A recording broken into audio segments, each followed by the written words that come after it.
नमस्कार दोस्तों, स्वागत है आप सभी का इंडस्ट्रियल ब्लॉग के एक नए और बेहतरीन वीडियो में। आज के इस वीडियो में हम बात करेंगे कि एक्साइटर क्या होता है, एवीआर इसमें किस तरीके से रोल करता है, साथ ही साथ हम अल्टरनेटर और एक्साइटर के नेम प्लेट का भी डिस्कशन करेंगे। दोस्तों, अभी के लिए मैं आपको बता दूं कि थोड़ा सा अकेले होने की वजह से, प्लांट में अकेले होने की वजह से मैं वीडियोस रेगुलरली अपलोड नहीं कर पा रहा हूं, लेकिन अब वीडियोस रेगुलर अपडेट होती रहेंगी। साथ ही साथ मैं आपको नीचे टेलीग्राम और इंस्टाग्राम का लिंक दे दूंगा, आप वहां पर जा करके मुझे फॉलो करके डायरेक्टली मैसेज करके बात कर सकते हैं। यदि किसी भी इंजीनियर को, चाहे वो मैकेनिकल का हो, इंस्ट्रूमेंट का हो या इलेक्ट्रिकल का हो, अगर वो distillery, sugar, power plant, cogen या इन सभी से रिलेटेड किसी भी प्लांट में काम कर रहा है और उसे कहीं पर किसी भी प्रकार की कोई समस्या आ रही है, चाहे वो जॉब से रिलेटेड है या किसी जानकारी से रिलेटेड है, तो वो मुझे डायरेक्टली मैसेज करके बात कर सकता है। चलिए आज के वीडियो को शुरू करते हैं। जैसा कि अगर हम एक्साइटर के बारे में पढ़ें तो इसमें सीधा सा लिख रहा है, the main purpose of exciter is a generator of the provide a stationary rotating magnetic field which is used to induce the EMF in the armature coil. सबसे पहले चीज़ तो ये समझ लीजिए कि स्टेशनरी रोटेटिंग मैग्नेटिक फील्ड क्या है। Rotating magnetic field दो तरीके के होते हैं, एक डायनामिक होता है और एक स्टेशनरी होता है। मतलब जो स्थिर विद्युत चुंबकीय फील्ड प्रोवाइड करता है वो हमारा एक्साइटर का काम करता है। अब एक्साइटर का काम क्या होता है कि जब हम एवीआर के थ्रू, अभी मैंने आपको पीछे फ़ोटो दिखाया था थोड़ी देर पहले, उसमें आप समझने की कोशिश करिएगा। हालांकि रुकिए, मैं आपको डिस्प्ले ही कर देता हूँ।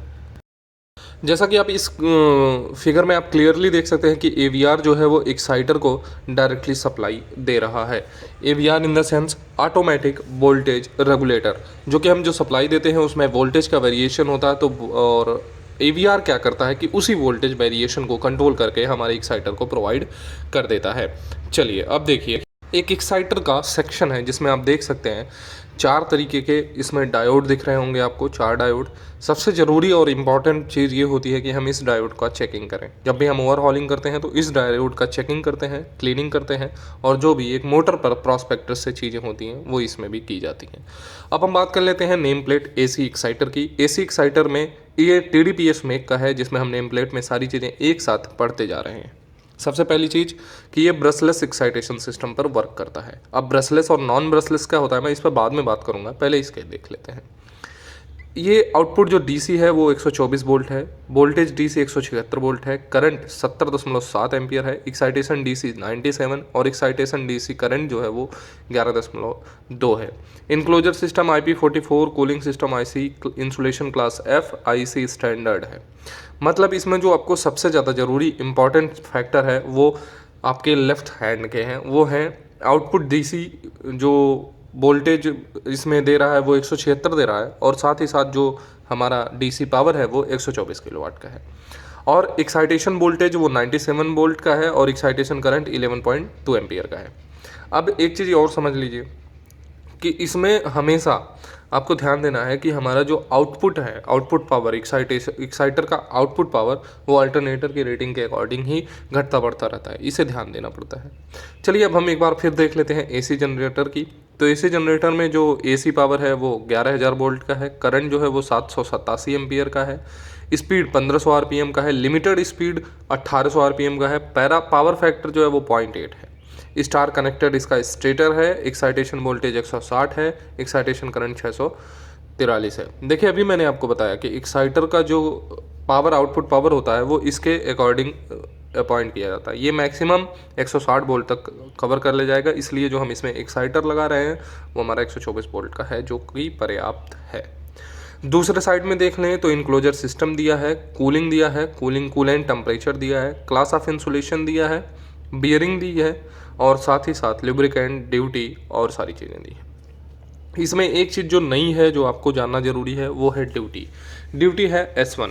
सबसे पहली चीज़ तो आप ये जान लीजिए कि ड्यूटी क्या होती है। ड्यूटी मोटर के, एक मोटर हो, जनरेटर हो, कोई भी इलेक्ट्रिकल ड्राइव है, ड्यूटी उसके कार्य करने की क्षमता उसके कैरेक्टरिस्टिक्स को डिफाइन करती है।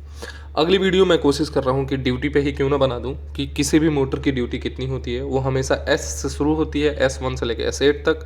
कौन कौन से किस किस प्रकार के ड्यूटी होते हैं, उनका ग्राफ क्या होता है, इन सारी चीज़ों का डिस्कशन हम इस वीडियो में तो नहीं कर पाएंगे, लेकिन नेक्स्ट वीडियो में ज़रूर से ज़रूर करेंगे। साथ ही साथ मैं आपको अब अल्टरनेटर के अंदर के हिस्से को दिखा देना चाहता हूँ, जिससे आपको सारी चीज़ें क्लियर हो जाएं। ये एक अल्टरनेटर का अंदर का हिस्सा है। रोटर आप क्लियरली देख सकते हैं, उसके ऊपर हमारा स्टेटर है। अब इसमें क्या है कि हमने इसका जब ओवरहॉलिंग शुरू किया तो इंड प्लेट जब हमने ओपन करी तो इसमें दो चीज़ें दिखी। हमारा एक वायरिंग जो है, एक कनेक्शन देख लेंगे तो वो डैमेज दिखेगा। हालांकि आप इसमें क्लियरली तो नहीं देख सकते हैं, वो डैमेज वाली पिक्स भी मैंने नहीं ले पाई तो मैं वो नहीं दिखा पा रहा हूँ, लेकिन वो डैमेज है। दूसरी चीज़ कि इसमें पूरे क्लीनिंग करते हैं, फिर देखते हैं कि कोई सा कनेक्शन, कोई सी वायरिंग हमारी डैमेज तो नहीं है। अगर डैमेज है तो उसकी रिपेयरिंग के लिए फिर हम अलग से काम करेंगे। साथ ही साथ रोटर बाहर निकालेंगे, रोटर पर कहीं कोई अनबैलेंसिंग नहीं है, रोटर की बैलेंसिंग चेक करवाएंगे। साथ ही साथ हम स्टेटर के पूरे कनेक्शन को देखेंगे कि कहीं पर कोई प्रॉब्लम तो नहीं है। सेम प्रोसेस हम एक्साइटर में भी करेंगे। एक्साइटर में सबसे ज़रूरी चीज़ होता है इन डायोड का। इन चारों डायोड को हम चेक करेंगे, इन चारों डायोड की वैल्यू सही है, गलत है, क्या है, उसके अकॉर्डिंग इन डायोड का सिलेक्शन करेंगे, फिर उसको चेंज करेंगे। और क्लीनिंग सबसे ज़्यादा ज़रूरी है, क्योंकि एक्साइटर हो या अल्टरनेटर हो, वो कंटिन्यूसली रनिंग चीज़ें हैं, तो इसकी क्लीनिंग बहुत ज़रूरी है। तो आशा करता हूँ कि ये छोटा सा शब्द एक्साइटर किस तरीके से काम करता है, क्या करता है, इन सारी चीज़ों की डिस्कशन हमने कर लिया है। आने वाली वीडियोज़ आपके लिए तैयार हैं, मैं जल्द ही उसको अपलोड करूँगा। मैं एक बार फिर से बताना चाहता हूँ कि आप इंस्टाग्राम पर जाकर मुझे फॉलो करें, और हाँ, मुझे डायरेक्टली मैसेज करके अपनी समस्याएं बताएं। मैं हर समस्या का समाधान ज़रूर ढूंढूंगा। धन्यवाद।